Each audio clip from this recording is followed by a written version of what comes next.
शरीर तो वही है। तो मन यदि हमारा कमजोर है तो शरीर साथ देगा ही नहीं, और मन में मजबूती आ गई तो कमजोर शरीर से भी हम बहुत बड़े बड़े कार्य कर सकते हैं। सुकमाल स्वामी का उदाहरण इसी बात को सिद्ध करता है।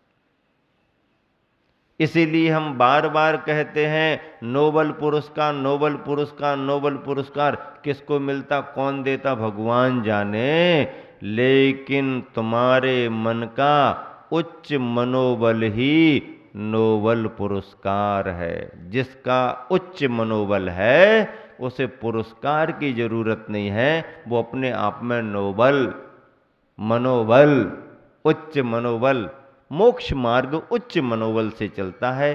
शरीर अपनी जगह काम करता है, ठीक है।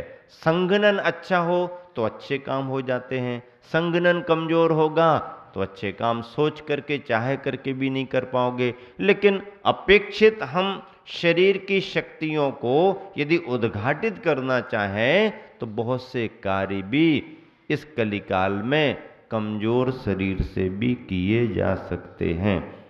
यही संदेश गुरुवर अपनी पंक्तियों में दे रहे हैं। मछली के माध्यम से ये संदेशा दिया जा रहा, प्रत्येक व्यवधान का सावधान होकर सामना करना, नूतन अवधान को पाना है, या यूं कहूं कि अंतिम समाधान को पाना है।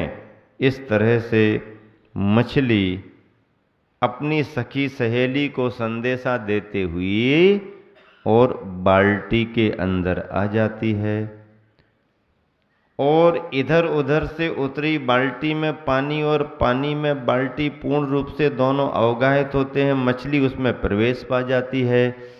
धम्मम शरणम पवज्जामि इस मंत्र को भावित करती हुई आस्था उसकी ओर आश्वस्त होती जा रही है। आत्मा उसकी और स्वस्थ होती जा रही है। इस धरती की काष्ठा को देखकर, इस मति की निष्ठा को देखकर सारी की सारी मछलियां विस्मित हो आईं, और कुछ क्षणों के लिए उनकी भीतियां विस्मित हो आईं। सत्कार्य करने का एक ने मन किया, दृढ़ प्रण किया, और शेष सबने उसका अनुमोदन किया। इस तरह से ये सभी संदर्भ घटित होते हैं। और ऊपर को बढ़ती हुई बाल्टी में जब वो कुंभकार पानी से भरी हुई बाल्टी को ऊपर निकालता है तो क्या वहाँ पर स्थिति बनती है। मछली जो उसमें है वह नारे लगा रही है। क्या नारे लगा रही है? मोक्ष की यात्रा सफल हो और मोह की मात्रा विफल हो।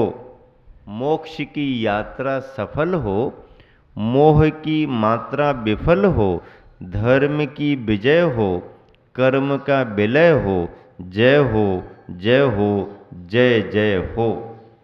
ऊपर को आती हुई मछली जो बाल्टी में पानी के साथ आ रही है वो क्या कह रही है, क्या नारे लगाते हुए आ रही है? मोक्ष की यात्रा सफल हो, मोह की मात्रा विफल हो, धर्म की विजय हो, कर्म का विलय हो, जय हो, जय हो, जय जय जय हो।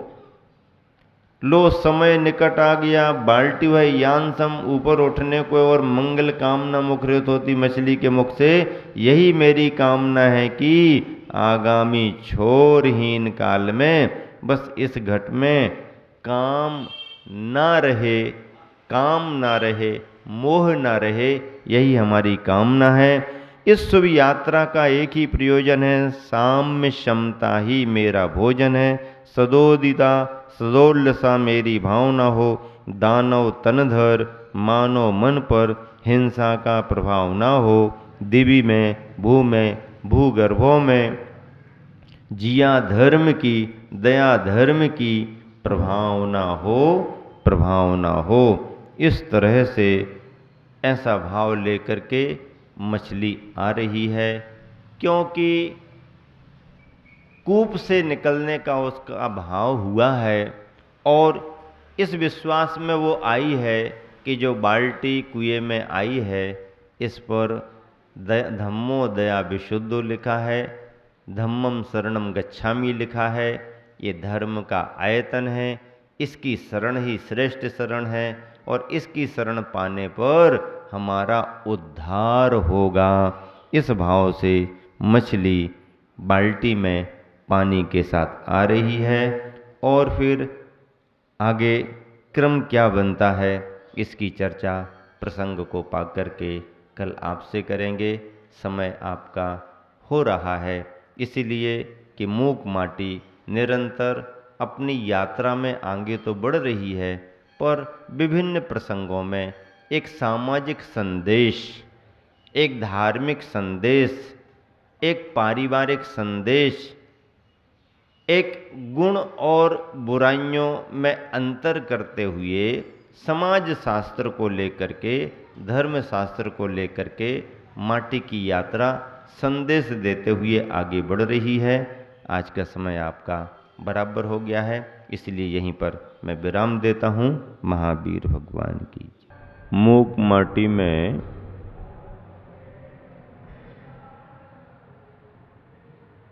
माटी को महानता का पद प्रदान करने के लिए कुंभकार प्रयासरत है।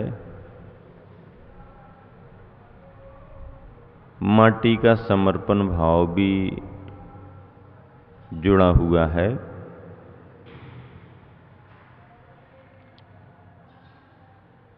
इस यात्रा में अनेक संदर्भ बनते जा रहे हैं। कल तो आप सभी ने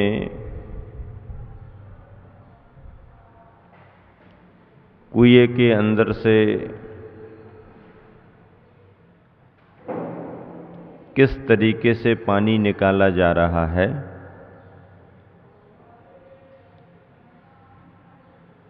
किस तरह की बाल्टी का उपयोग किया जा रहा है, बाल्टी पर धम्मो दया विशुद्धो, धम्मम शरणम गच्छामि जैसे सूत्र लिखे हैं। यह एक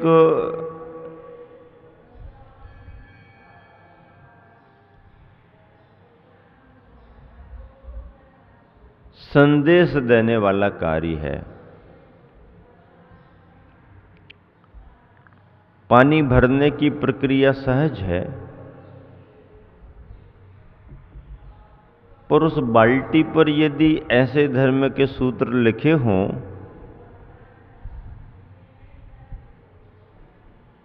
तो इसका मतलब यह है काव्य को लिखने वाला कवि कविता में केवल शब्दों का ही लालित्य नहीं लाता है बल्कि उन शब्दों से, पदों से संदेश भी देता है। मूक माटी के पहले खंड में जिसका शीर्षक है शंकर नहीं वर्ण लाभ, बहुत ही प्रेरक रूपक तैयार हुए हैं इस खंड में।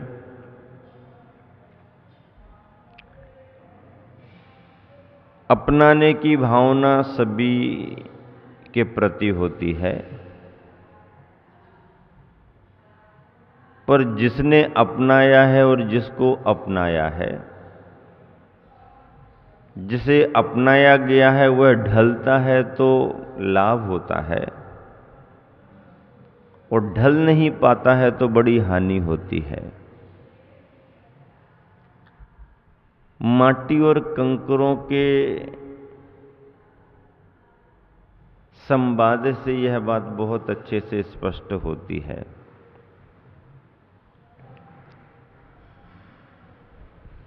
मछली का कुएं से बाहर निकलने का भाव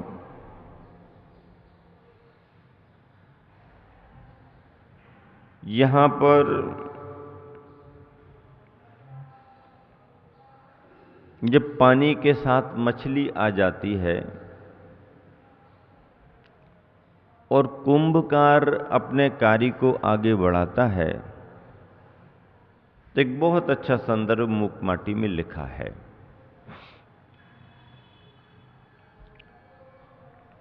ऐसा कहीं लगता नहीं है कि कोई संदर्भ अलग से जोड़े जा रहे हैं, बल्कि ऐसा लगता है कि काव्य जिस भावधारा में आगे बढ़ रहा है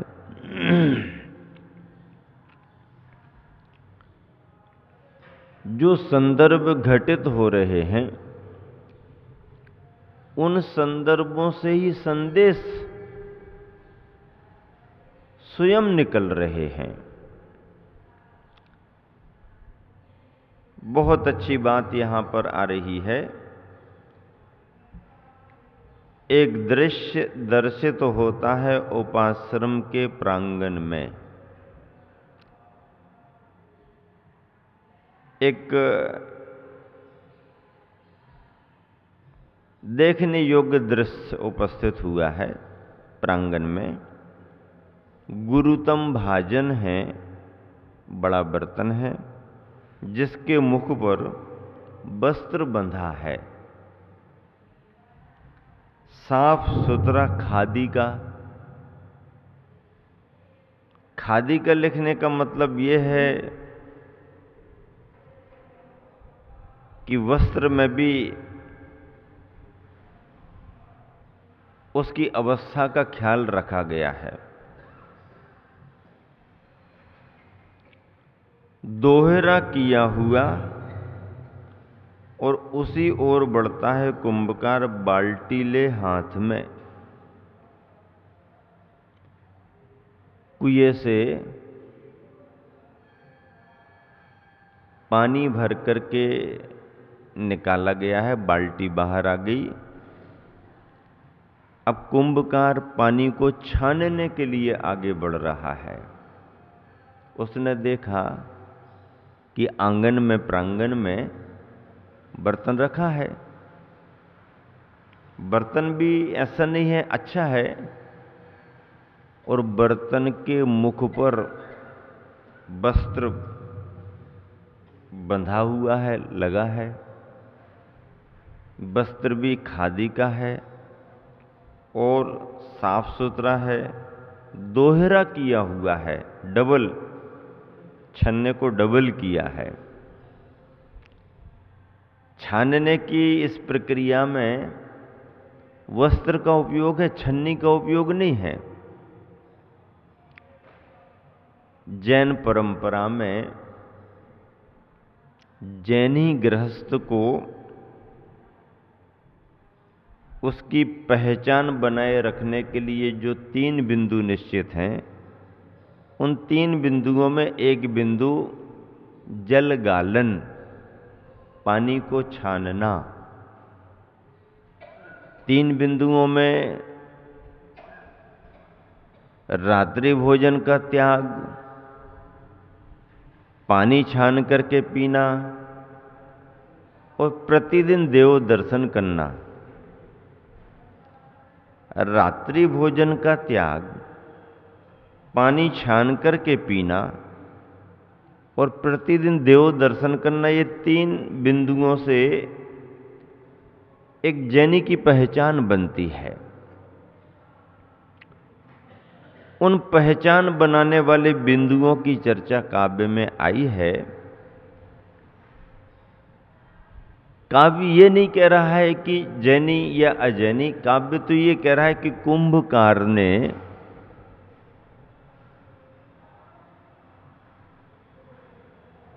पानी छाना है, और पीने की बात नहीं है।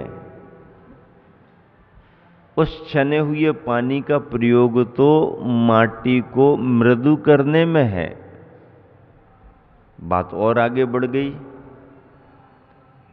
पीने की बात हो तो व्यक्ति फिर भी ध्यान रखता है कि छान लो, लेकिन सामान्य उपयोग में, घर गृहस्थी के कार्यों में, निर्माण के कार्यों में पानी छानो, छानना है पानी, ये कोई बिरला ही भाव करता है। कुंभकार भी इस गुण से समन्वित है। दया का परिणाम उसके मन में है। अहिंसा के महत्व को वो जानता है। माटी को भिगोना है, माटी में पानी डालना है, कुएं से पानी निकाल लिया गया है। बाल्टी पर भी धम्मो दया विशुद्धो लिखा है, धम्मम शरणम गच्छामि लिखा है। दया का भाव होने के कारण ही बाल्टी को कड़ीदार तैयार किया गया है, ताकि समय आने पर अपने उद्देश्य की पूर्ति उस बाल्टी से हो सके। कितना अच्छा एक जागरूक दयावान श्रावक का यहाँ पर चित्रण किया जा रहा है। उपाश्रम के प्रांगण में गुरुतम भाजन है, बर्तन है, जिसके मुख पर वस्त्र बंधा है, साफ सुथरा खादी का दोहरा किया हुआ, और उसी ओर बढ़ता है कुंभकार बाल्टी ले हाथ में। बड़ी सावधानी से धार बांधकर जल छानता है वह। बड़ी सावधानी से धार बांधकर, धार बनाकर जल छानता है वह। धीरे धीरे जल छनता है। इतने में ही शिल्पी की दृष्टि थोड़ी सी फिसल जाती है अन्यत्र। केवल इतनी ही पंक्तियों में एक बहुत बड़ा संदेश जीव दया का, जल गालन का, जीवानी करने का इस प्रसंग में आ गया। पानी को छानना बहुत जरूरी है।